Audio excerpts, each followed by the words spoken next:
This episode of Pick Up the Six podcast is brought to you by Everyman Jack. If you haven't heard of them, they're a men's grooming company that creates some of the highest performing, best smelling products on the market. They believe it's not just about what you put in your body that matters, but what you put on your body, from their body wash to deodorant to beard oil and more. They're made with naturally derived ingredients and incredibly outdoorsy scents that bring the best of nature to their bottles and bars. I'm a huge fan of all their stuff. The sandalwood scent, probably my favorite of all the things they have. And it's literally in my shower right now. So here's what you do. Head to everymanjack.com today and use our special promo code PUT6, PUT and the number 6 for 25% off on orders of $50 or more. Making small changes to your routine, even in the shower, can have a significant impact. And Everyman Jack makes that easy. Everyman Jack, naturally derived, outdoor inspired. We're also sponsored by Amino Vitals. Amino Vitals' mission is to provide the highest quality of amino acid-based nutritional products to all athletes aspiring to improve their conditioning and performance. The BCAAs, glutamine and arginine, help replenish the body's muscle proteins and jumpstart the recovery process. I've been using Amino Vital since last fall, got introduced to them, and I see a positive impact from their action and recovery products. It helps me just get rid of some of those, aches and pains that come with a tough workout. Hit up amino-vital.com, use the code PUT6 at checkout and save 20%, or just click on their link on the show page and save today. Edgar Mills joined me for episode 125, and he's back today talking about a pair of events he's putting on this fall, all in the name of helping passionate people become safer, more competent, more confident shooters. He has a pair of training events coming up in October. We'll talk about that, and we shoot the shit about other stuff, including a guest appearance from a howling beagle that gins up a story. This is Pick Up the Six podcast.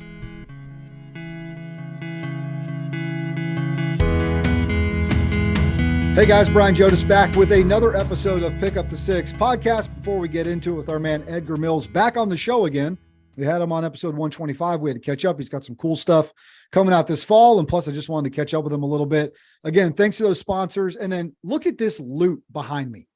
I got a freaking stack of coffee sent to me from the guys at One Nation Coffee. And you remember we talked to John Richards on the show before. He's a former Navy EOD guy. He was blowing stuff up with special operators all over the globe. Great dude, awesome American. And he's been channeled and laser focused in this pursuit of creating this awesome coffee company, One Nation Coffee, right?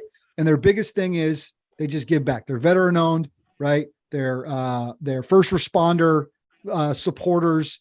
They're just an amazing company making a really great product, trying to just cut out their space in this ever evolving coffee game. And so they've made One Nation Coffee. They sent me a whole box of it. It's amazing. I got a few hats. I'm so thankful for them. And we're going to start giving this coffee out to our guests. And so that's going to be great. And if you go to onenationcoffee.com, use the code PUT6, the number 6, PUT, the number 6. At checkout, you save 15%, just like that. You're supporting a great company.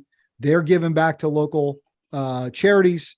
They're just doing a lot of great stuff. So go check them out, onenationcoffee.com. And their catchphrase, "We got your 6 a.m." kind of fits with what we're doing around here. So John, thank you. Go to onenationcoffee.com. Edgar, are you a coffee guy? You said you drink about a gallon a day?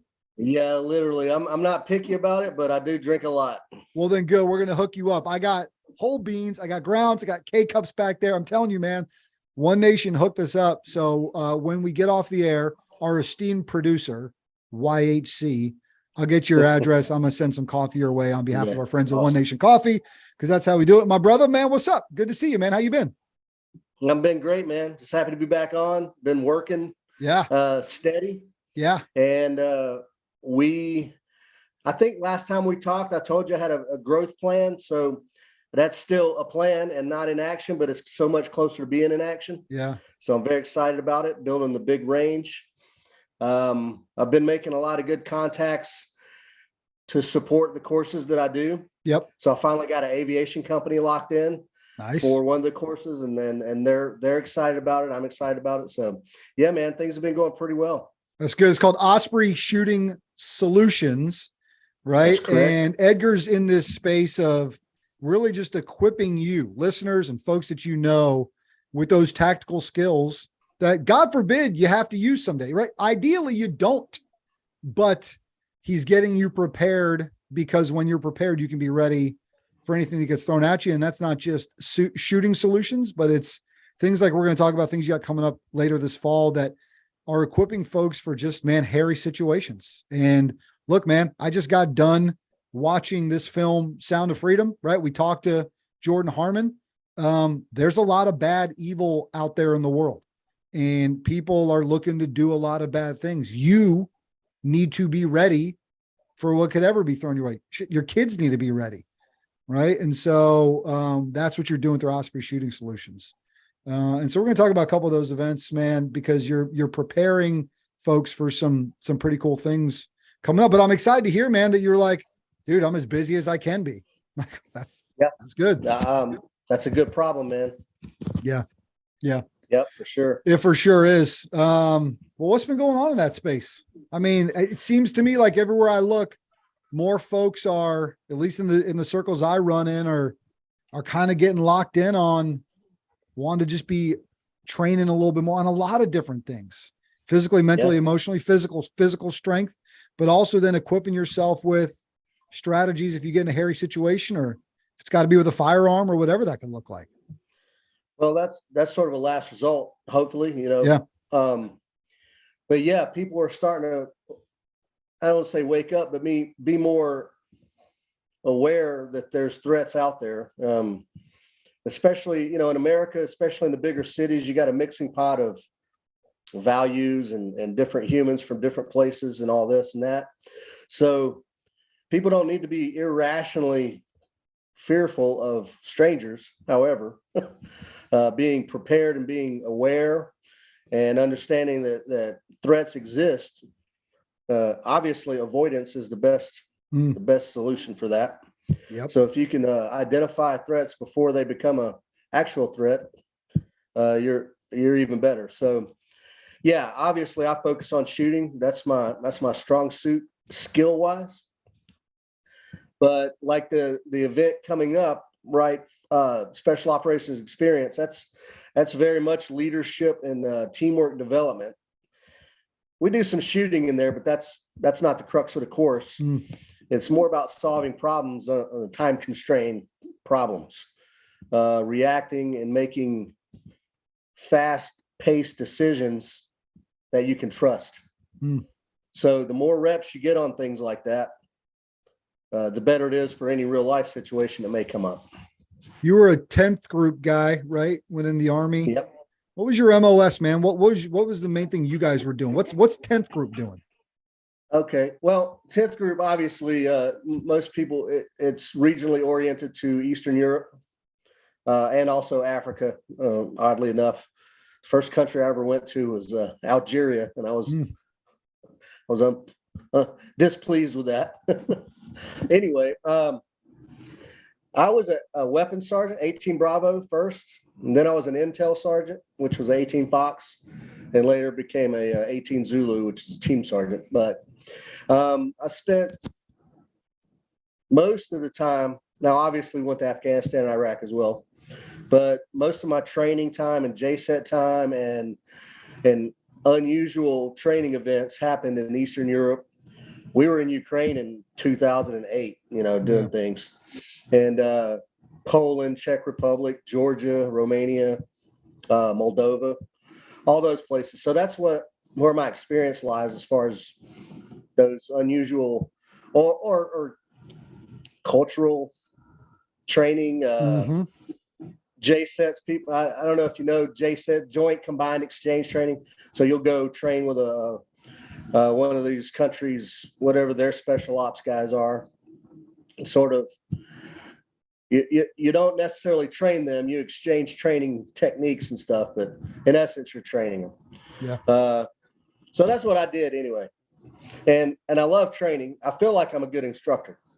Well, clearly that's right. Clearly that's become just a huge part of what you want to do kind of in this phase of life, right? This sort of 2.0 post-military career movement. Hey, you to to the depth you want to go on it, Ukraine now, current situation, where we're at. I mean, just you're having spent some time there.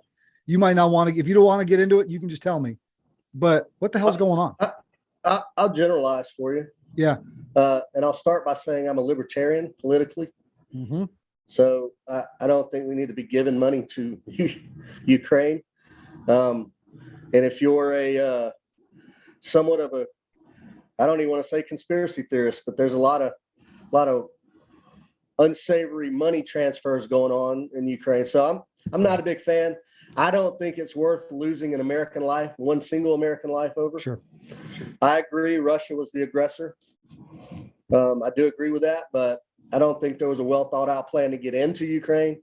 I don't think there's a well thought out plan to get out of Ukraine, just based on history, man, just based on recent, the last 20 or so years.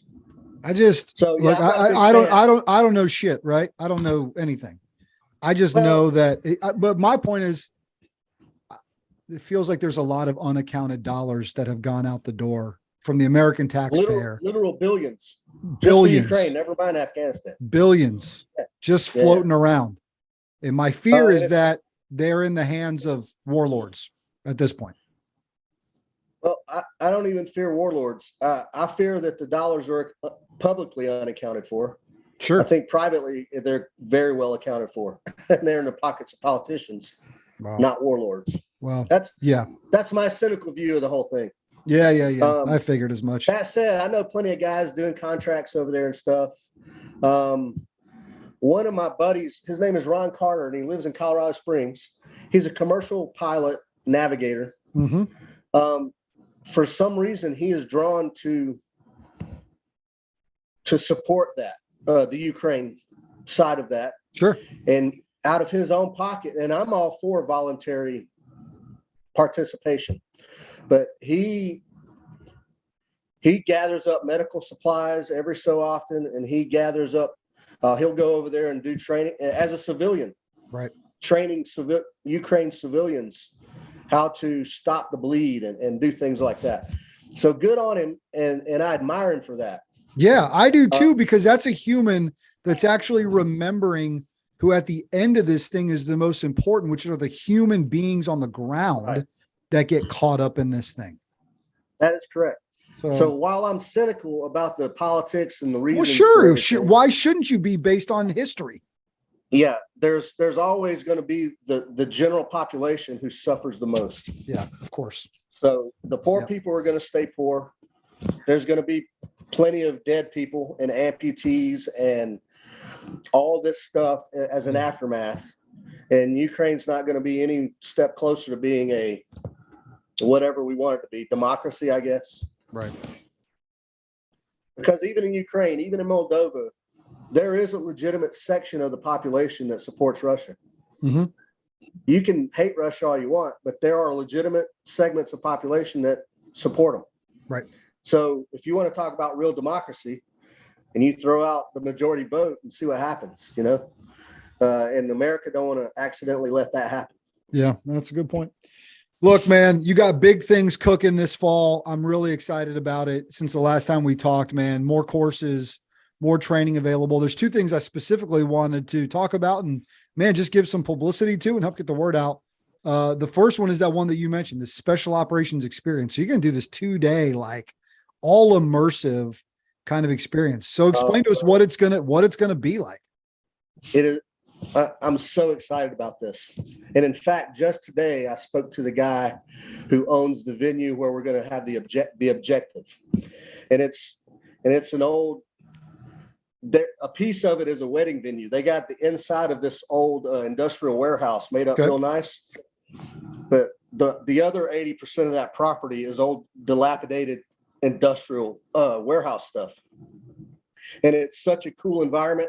It kind of puts you in the mind of like a Walking Dead sort of scene, taking great pains to make it authentic.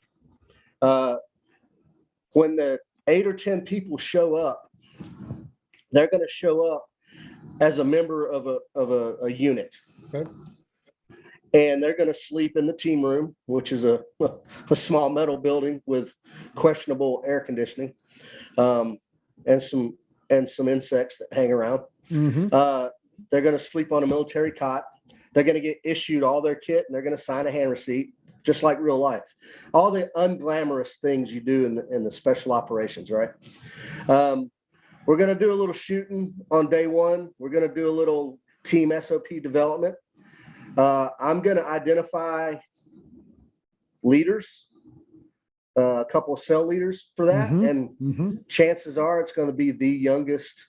Not until you get eyes on them though, right? You want to get eyes on them, right? You said eight to 10, right? So it's not a huge group. No, it's not. Which is kind of the point, I guess. Absolutely, it's the point. If I had 20 people, I can't afford helicopters for 20 people. Sure. Two, when you have big classes, somebody misses the point. They kind of get dropped off to the side. They don't ask questions, or they don't. You can blend in or disappear for a little while. You're going to know where all 8 or 10 are.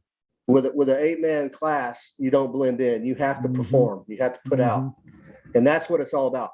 Yeah. So, on the first day, we're going to identify who I identify as maybe a timid character. I've seen this play out, and it's not the same kind of event, but when we do these F3 Grow Ruck events, which is an overnight, right, 16-hour, basically for my friends in the ruck community, kind of like a heavy or a tough or whatever the equivalent would be, anything that's 12 plus hours, you end up in platoons, right? Say it's 30 or 40 guys, you end up in teams of 10 or 15 or whatever. And then, throughout the course of the night, guys are then pulled up to sort of lead that group. And it's all, more times than not, the cadre's pulling the guy that he knows needs to be thrust into that kind of experience. He's not pulling the guy that's been through 3 or 4 of them, that knows what's coming around the turn. You want to see how this guy reacts in real time under that stress, that, high stress, low vis, and how they're going to step up. So I get that idea. Yeah, that's what it's all about, man. And I hit a lot on task organization and supervision, right? Okay. As a leader, supervision don't at all mean micromanagement, right? You have to be able to get your folks to do the things, not just work hard, but work for a specific, do your job specifically and do it well. Yeah. When people are really tired and sucking and it's really late at night, that's a challenge, man. Yeah. Fatigue makes cowards of us all. That's for sure. Yeah. So it's all that. And then it's action packed, right? We're executing a hostage rescue. Okay. And so day one, we're going to do some shooting. We're going to do some team SOP development.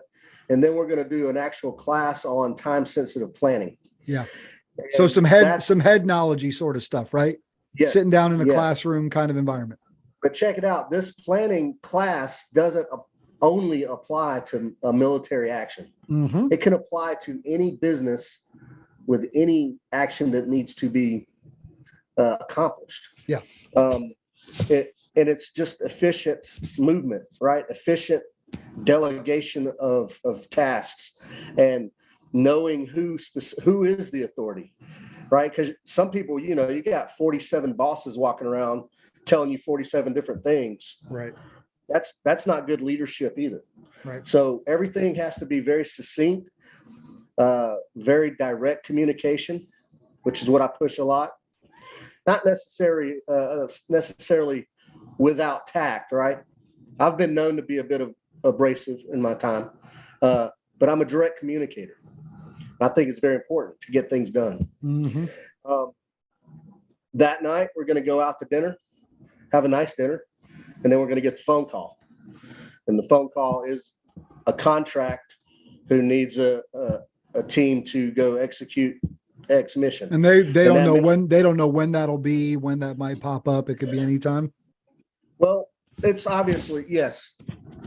No, the details aren't going to be there, but they're going to have that evening to plan and brief. Gotcha. And I'm going to let them plan and brief.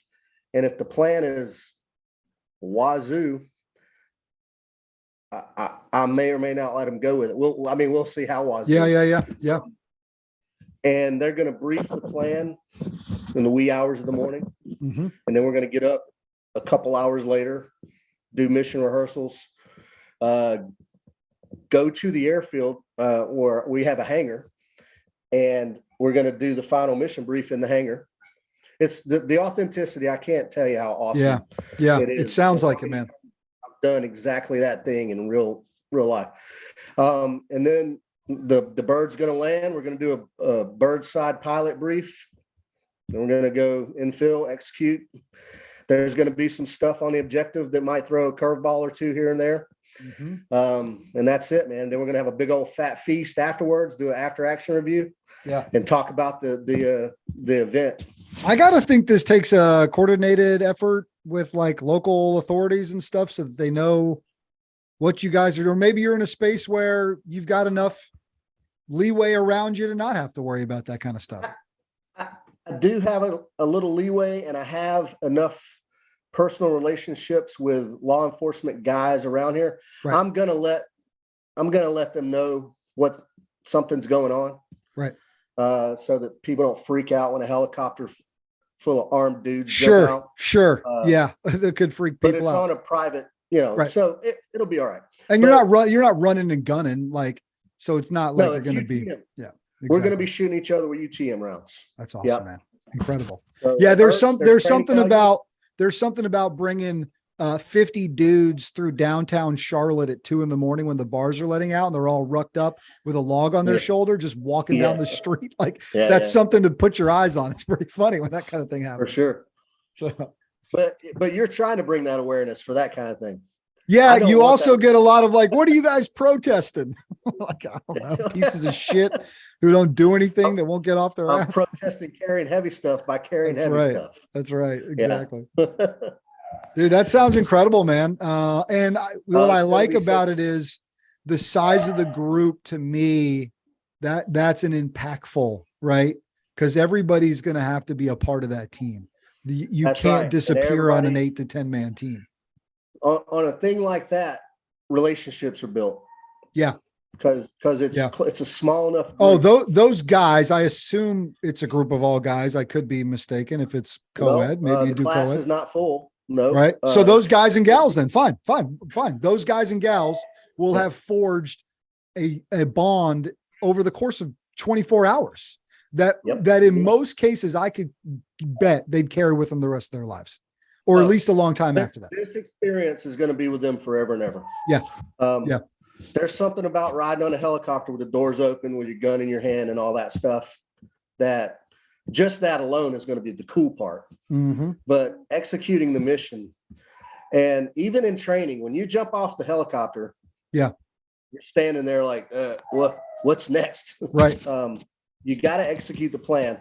They're gonna have that experience forever and ever. Yeah. Yeah. So it's one thing to sort of cowboy up, to go through this whole experience, right? To go through that movement of the night. What's your ultimate goal for them, right? So it's one thing to do that in that time, right? You have that time, you complete this incredible movement, right? Mission accomplished. But you want them to take that with them, right? What's the hope that they take with them when they leave this event? Well, one of the little catchphrases I have on the website is that you will walk away from our courses as either a formidable leader or an indispensable teammate. So I want them to take that, what it means not only to lead well, but to follow well. Sure. And to everybody be on the same. If you're not on board with your company and you just walk through your life zombied out and looking for the next best thing, part of that's on you, Biggin.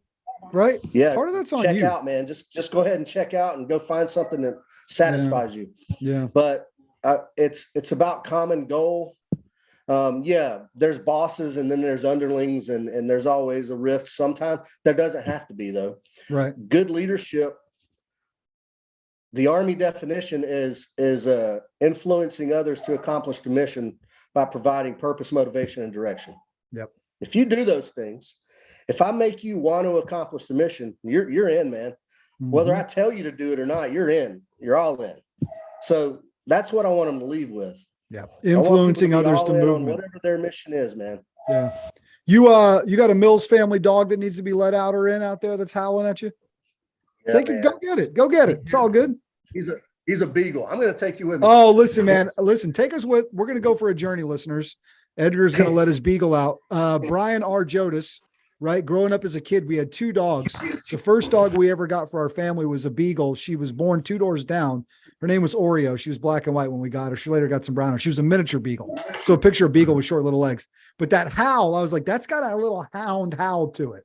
So she was the first one. Then we adopted this black lab who was a stray, who really kind of adopted us. He probably lived with us for, I don't know. My dad will be listening to this and he'll know I'll get the time wrong, but however long we had him, he eventually, listen to this story. This is wild. So we had this beagle, we had this black lab. She had been with us from day one. He came to us as a stray. This dude would pee anytime somebody came to the house, he was peeing. So he had some emotional issues, but we loved him. But they would get out every now and then. Most of the time they'd come back, but he was a runner. We were getting ready to prep. My dad had gone to Korea for a year remote. He was coming back. He had to check back into the F-15. So we had to go to Arizona so he could fill back into the F-15, get qualled back up. So we're taking this long family trip all the way out to Arizona. The dogs get out, right?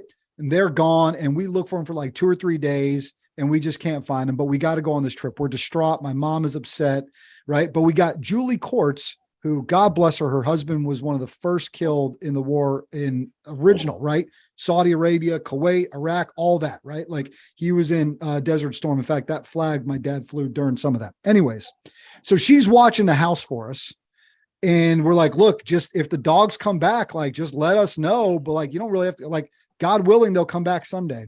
She called us I don't know, 2 weeks in. She's like, I got good news and bad news. Oreo, the beagle, is back.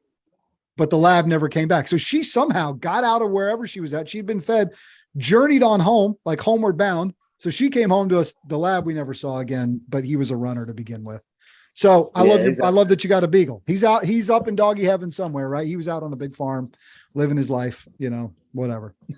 Well, our guy's about 12 or 13 years old. Oh yeah, dude. She lived to be 14 or 15, I think. I mean, she lived a pretty long good life. She's buried in my grandmother's backyard, where we go to the beach. She's buried in the backyard. So rest in peace, Oreo. We love you. Beagles are funny though, man. They get upset. They'll let you know. They get that high pitch, man. It's rough. Well, I'm glad you gave me a chance to tell a lifelong family story here that we've never told on Pick Up the Six podcast. So you guys are listening to some exclusive content today. All right, man. So you're going to do the special operations experience, right? That's going to be incredible. Mogadishu Mile is a different thing you're doing? Yeah. So special operations experience. 21, 22 October. Okay. Is that it's later in October. 7, 8 October is the OSS Challenge Mogadishu Mile edition. Okay. So I do one in April, and that's a 1-day event. And then we do the one in October, which is 2 days, to commemorate the fallen guys from Gothic Serpent. I've got the stages set up for that now, or planned out. We've already got, 4 or 5 sponsors who've ponied up. Any money over operational costs is going to go. So I'm still looking for the charity. And it's probably going to end up being a Ranger charity just because of the nature of the event. One of my buddies down in Savannah, their chaplain is going to sponsor a couple of guys to come up and do the event. Cool. And I'm very excited about that. I hope last year there's a local guy here. I won't say his name, but he came out last year. He was a Ranger squad leader in Mogadishu. He went on to Delta. Wow. And then got out and, did some other things. And now he's a high school teacher here in Rome. But he came out last year, and he's a very humble guy. He lives in Georgia. Yeah, was he a pretty prominent member of that movement? Was he part of Black Hawk Down? Yes. Oh, did I have him on my show? Not that I'm aware of. No. All right. We had Jeff Strucker on. When you say prominent, we had Jeff Strucker on a while ago, who was a big part of that mission. Yeah. No. So Jeff anyways. Strucker used to be my battalion chaplain in the 82nd. Did we talk about that last time you were on? Yeah. That you guys knew each other? Yeah. That's a great human right there. I mean, we're not homies or anything, but right, but you know him. He was my battalion chaplain. Yeah, good man. Uh, so anyway, this fella, because he's so humble, I was like, "Hey, bro, you want to say any words?" And no. Yeah. So he stepped up and he said some words, and he started talking, and all the competitors were standing around. And as he was talking, he started sharing, and then you could see his eyes started welling up with water, and he started getting real low key emotional. Man, you should have seen the faces of all those dudes. They were locked in, bro. Yeah. You couldn't. He had those dudes locked in. Mm-hmm. He could have said anything, and they would have just shook their head with their mouths open. It was so awesome. Yeah. So I hope he's going to come out again. It was a good time, man. And then we had, I catered some barbecue after the fact and all that. So you got participant spots open and you got sponsorship spots open. Yeah. Right? So I've got a standard sponsorship sort of request thing, anywhere from $250 up to like $1,500. With that, you get free training. You'll get a T-shirt, you'll get all that stuff. But 20 spots is what we have for the event. Okay. Can't do more than that. Just the scope of what I have right now. Sure. Last year we had to, start a waiting list. Or you said October 7 and 8. Where do they have to get themselves to be a part of this? So where will they actually do the event at? Where is it? In Rome, Georgia, on Edgar's property. Oh, yeah. Rome, Georgia, October 7, 8. You go to Osprey Shooting Solutions. You can find the information there, right? So where you can register for it. Sounds like, what are they going to do, right? Those 2 days they're there. What's the schedule look like? What are they going to be doing? There we go. Sorry. Yes, it's open for registration now. And It's up on the website. So what are they going to be doing? What are they going to be doing there? What's the movement going to look like? What's the day going to look like? That you can tell us. Man. That you can tell us. I'm not scared to tell you. Yeah, there's some cool events. Day one is going to be 4 stages, and then day 2 is only 2. But one of the stages on day 2 is a long stage. There's a rope bridge across my pond that they're going to have to cross twice. Okay. There's a rope climb on one of the stages. My property, my backyard, the incline going up the back it's insane. It's about a little more than a quarter mile up the hill, but it's a hard quarter mile. This year they're going to run up to the top on my trail system, get to the top, shoot a course of fire at the top of the hill. Mm-hmm. Then they're going to do a Kim's game, which is a memory game, and then they're going to run back down, shoot another course of fire into the range. Go pick up a Rescue Randy, bring Rescue Randy back to the Humvee. Mm-hmm. Once the trunk closes, time stops, and then they're going to, for bonus points, give me the what they saw in the Kim's game. So you've got them kind of competing against each other. So there's a level of competition here. Oh man, yeah. The 2 guys, number 1 and 2 last year, mm-hmm. One of them was a Rome SWAT cop, and the other is he's an orthopedic surgeon, but he's also a Georgia State Patrol SWAT medic. Wow. They were so close. The guy who won overall time in shooting, he came to that second place because Scott, he got every single item on the Kim's game. And it blew my mind. I didn't think anybody would do it. Yeah. And he got every single item with all the details to each item. Yeah. So he got like an extra 6 minutes or something in bonus points. And, what do you have them shooting when they go through the shooting portion of the course? So it's a 2-gun. It's a rifle and pistol, and most people show up with ARs. You can shoot if you got an AK. You can shoot that. A couple of the stages are steel, mm-hmm. But they're all out to 50 yards or more, so you can still shoot steel. One stage is exclusively pistol.